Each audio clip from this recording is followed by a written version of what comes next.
आपकी मीटिंग चल रही है गवर्नमेंट से, वफाकी गवर्नमेंट से भी और सूबाई हुकूमतों से भी।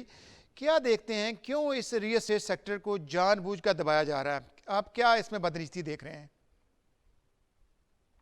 मैं सबसे पहले फिर काजी साहब आपका मशकूर हूँ कि आप हमेशा जहाँ पे कोई जुल्म, ज्यादती या कोई ऐसा अमर जिससे मुआशी तौर पे उस सेक्टर को, कारोबारी सेक्टर को प्रॉब्लम आए, आप उसकी हमेशा आवाज बने हैं। Thank you. और स्पेशली प्रॉपर्टी सेक्टर में क्योंकि हम लाहौर में लाहौर एसोसिएशन के हवाले से और जौहर टाउन और तमाम लाहौर की डीलर्स बरादरी के हवाले से मसाइल को हमेशा हल करने के लिए कोशिश रहते हैं।